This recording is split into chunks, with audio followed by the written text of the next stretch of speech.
सुप्रभात बच्चों। कक्षा चौथी, विषय हिंदी, उप विषय पाठ 1, भाषा, लिपि तथा व्याकरण। पुस्तक का नाम नई गुलमोहर हिंदी व्याकरण, व्याख्यान 2। बच्चों, व्याख्यान 2 में हम आज अभ्यास कार्य करेंगे। अभ्यास कार्य से पहले हम पाठ को पुनः जानेंगे। तो चलो पहले पाठ को जानते हैं। भाषा की परिभाषा। भाषा वह साधन है जिसके द्वारा व्यक्ति अपने मन के भावों और विचारों को दूसरों तक पहुंचाता है और दूसरों के भावों और विचारों को ग्रहण करता है। भाषा के रूप। भाषा के 2 रूप होते हैं। नंबर 1 मौखिक भाषा, नंबर 2 लिखित भाषा। नंबर 1 मौखिक भाषा।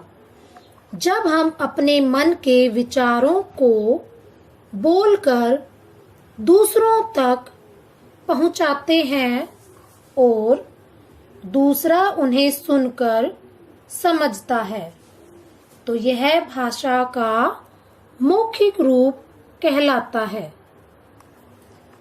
जैसे नंबर 1 समाचार वाचिका बोलकर समाचार सुना रही है। नंबर 2 लोग नेताजी का भाषण सुन रहे हैं। तो बच्चों, बोलना और सुनना मौखिक भाषा में आता है। देखिए मौखिक भाषा के अन्य उदाहरण: बातचीत करना, वाद विवाद, कविता पाठ, गाने सुनना सुनाना आदि। नंबर 2 लिखित भाषा। जब हम लिखकर अपनी बातें दूसरों तक पहुंचाते हैं और दूसरा उन्हें पढ़कर समझता है, तो यह भाषा का लिखित रूप कहलाता है। जैसे नंबर 1 पिताजी पुस्तक पढ़ रहे हैं। नंबर 2 छात्र उत्तर पुस्तिकाओं में लिख रहे हैं। तो बच्चों, पढ़ना और लिखना लिखित भाषा के अंतर्गत आता है। देखिए लिखित भाषा के अन्य उदाहरण: समाचार पत्र पढ़ना, ईमेल भेजना, व्हाट्सएप करना और पढ़ना, एसएमएस भेजना और पढ़ना आदि। हिंदी तथा अन्य भाषाएं। संसार में बहुत सी भाषाएं बोली जाती हैं। हर देश की अपनी अपनी भाषा होती है। जैसे जर्मनी की जर्मन, चीन की चीनी, जापान की जापानी, फ्रांस की फ्रेंच आदि। बच्चों, 14 सितंबर 1949 को हिंदी को भारत की राजभाषा घोषित किया गया था। हम इस दिन को प्रतिवर्ष हिंदी दिवस के रूप में मनाते हैं। बच्चों, भारत में अलग अलग राज्यों में अलग अलग भाषाएं बोली जाती हैं। जैसे बंगाल में बंगला, पंजाब में पंजाबी, ओडिशा में ओडिया, कश्मीर में कश्मीरी, कर्नाटक में कन्नड़, महाराष्ट्र में मराठी, तेलंगाना में तेलुगु, केरल में मलयालम। लिपि। प्रत्येक भाषा की अपनी एक लिपि होती है जिसमें उस भाषा को लिखा जाता है। भाषा के लिखने के ढंग को लिपि कहा जाता है। बच्चों, भाषा के लिखने के ढंग को लिपि कहा जाता है। हिंदी, संस्कृत, मराठी आदि भाषाएं देवनागरी लिपि में, अंग्रेजी, जर्मन, स्पेनिश आदि भाषाएं रोमन लिपि में, उर्दू भाषा फारसी लिपि में, पंजाबी भाषा गुरुमुखी लिपि में लिखी जाती है। नेत्रहीन व्यक्तियों के लिए बनाई गई लिपि को ब्रेल लिपि कहते हैं। व्याकरण वह शास्त्र है जो भाषा के शुद्ध अशुद्ध रूप का ज्ञान कराता है। व्याकरण वह शास्त्र है जो भाषा के शुद्ध अशुद्ध रूप का ज्ञान कराता है। हमने सीखा, भाषा मन के भावों एवं विचारों को व्यक्त करने का साधन है। भाषा के दो रूप हैं, मौखिक और लिखित। भाषा के लिखने के ढंग को लिपि कहा जाता है। भाषा के शुद्ध रूप का ज्ञान कराने वाला शास्त्र व्याकरण कहलाता है। बच्चों, अब हम अभ्यास कार्य करते हैं। प्रश्न 2, निम्नलिखित वाक्यों के सामने सही या गलत लगाइए। यहाँ पर आपको कुछ वाक्य दिए गए हैं। जो सही लगता है हम उस पर सही का निशान लगाएंगे और जो वाक्य हमें गलत लगता है उस पर हम गलत का निशान लगाएंगे। क, भाषा के द्वारा बोलकर या लिखकर विचार प्रकट कर सकते हैं। बच्चों, यह कथन सही है। हम यहाँ पर सही का निशान लगाएंगे। ख, बोलकर बातचीत करना भाषा का लिखित रूप है। बच्चों, यह कथन गलत है। हम यहाँ पर गलत का निशान लगाएंगे क्योंकि बोलकर बातचीत करना भाषा का मौखिक रूप होता है। ग, टेलीफोन से बातचीत करना भाषा का मौखिक रूप है। यह कथन सही है। हम यहाँ पर सही का निशान लगाएंगे। घ, भाषा के बोलने का ढंग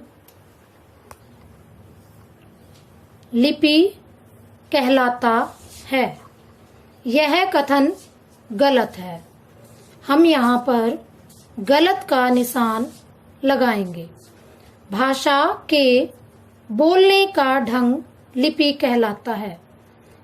बोलने का ढंग नहीं, लिखने का ढंग लिपि कहलाता है। तो यहाँ पर हम गलत का निशान लगाएंगे। अंग, हिंदी भारत की राजभाषा है। यह कथन सही है। हम यहाँ पर सही का निशान लगाएंगे। हिंदी भारत की राजभाषा है। च, भाषा के शुद्ध रूप का ज्ञान कराने वाला शास्त्र व्याकरण कहलाता है। बच्चों, यह कथन भी सही है। हम यहाँ पर सही का निशान लगाएंगे। भाषा के शुद्ध रूप का ज्ञान कराने वाला शास्त्र व्याकरण कहलाता है। प्रश्न 3, रिक्त स्थानों की पूर्ति कोष्ठक में दिए उचित शब्द से कीजिए। बच्चों, इन वाक्यों में रिक्त स्थान दिया हुआ है और कोष्ठक में 2 शब्द दिए गए हैं। हमें उनमें से उचित शब्द रिक्त स्थान में भरना है। तो चलिए अब हम प्रश्न 3 को पूरा करते हैं। क, पंजाबी भाषा की लिपि रिक्त स्थान है। कोष्ठक में शब्द है फारसी गुरुमुखी। बच्चों, रिक्त स्थान में गुरुमुखी आया है। पंजाबी भाषा की लिपि गुरुमुखी है। ख, हमारी राष्ट्रभाषा का नाम रिक्त स्थान है। कोष्ठक में शब्द हैं उर्दू, अंग्रेजी, हिंदी। बच्चों, रिक्त स्थान में हिंदी आया है। हमारी राष्ट्रभाषा का नाम हिंदी है। ग, भाषा के लिखने के ढंग को रिक्त स्थान कहते हैं। कोष्ठक में शब्द हैं लिपि, वर्ण। वाक्य में सही शब्द लिपि आएगा। भाषा के लिखने के ढंग को लिपि कहते हैं। घ, व्याकरण हमें भाषा के रिक्त स्थान रूप का ज्ञान कराता है। कोष्ठक में 2 शब्द हैं शुद्ध, मौखिक। इस वाक्य में दिए गए रिक्त स्थान में शुद्ध शब्द आएगा। व्याकरण हमें भाषा के शुद्ध रूप का ज्ञान कराता है। अंग, रिक्त स्थान के लोग मराठी और रिक्त स्थान के लोग तेलुगु बोलते हैं। कोष्ठक में शब्द हैं तेलंगाना, महाराष्ट्र। यहाँ पर महाराष्ट्र आएगा। महाराष्ट्र के लोग मराठी और यहाँ पर रिक्त स्थान में तेलंगाना आएगा। तेलंगाना के लोग तेलुगु। तो बच्चों, महाराष्ट्र के लोग मराठी और तेलंगाना के लोग तेलुगु बोलते हैं। प्रश्न 4, नीचे दी गई भाषाओं की लिपियों के नाम लिखिए। यहाँ पर कुछ भाषाएं दी गई हैं और हम इनकी लिपियों के बारे में जानेंगे। भाषा, लिपि। क, हिंदी। हिंदी की लिपि है देवनागरी। ख, अंग्रेजी। अंग्रेजी की लिपि है रोमन। ग, पंजाबी। पंजाबी की लिपि है गुरुमुखी। घ, संस्कृत। संस्कृत की लिपि है देवनागरी। अंग, उर्दू। उर्दू की लिपि है फारसी। भाषाओं की लिपियों के नाम एक बार पुनः दोहराते हैं। हिंदी की लिपि है देवनागरी। अंग्रेजी की लिपि है रोमन। पंजाबी की लिपि है गुरुमुखी। संस्कृत की लिपि है देवनागरी, उर्दू की लिपि है फारसी। वर्ग पहेली में से भारतीय और विदेशी भाषाएं ढूंढकर लिखिए। यहाँ पर इस वर्ग पहेली में भारतीय और विदेशी भाषाएं हैं जिन्हें ढूंढकर हमें अलग अलग लिखना है। पहले हम भारतीय भाषाएं ढूंढते हैं। बच्चों, इस वर्ग पहेली में पंजाबी यहाँ पर दिखाई दे रही है। उसके बाद कश्मीरी भारतीय भाषा है, कश्मीरी यहाँ पर है। उसके बाद असमिया, असमिया यहाँ पर है। उसके बाद ओडिया, ओडिया उड़ीसा की भाषा है, वो यहाँ पर है। तो बच्चों, हमने भारतीय भाषाएं वर्ग पहेली में ढूंढ ली हैं। कौन कौन सी? पंजाबी, कश्मीरी, असमिया, ओडिया। अब हम विदेशी भाषाओं के बारे में जानेंगे, वो वर्ग पहेली में कहाँ पर है। तो बच्चों, फ्रेंच यहाँ पर ये दर्शाई गई है। उसके बाद जापानी, जापानी यहाँ पर दिखाई दे रही है। उसके बाद चीनी, चीनी भाषा वर्ग पहेली में यहाँ पर दिखाई दे रही है। इसके बाद अंग्रेजी, अंग्रेजी वर्ग पहेली में यहाँ पर दिखाई दे रही है।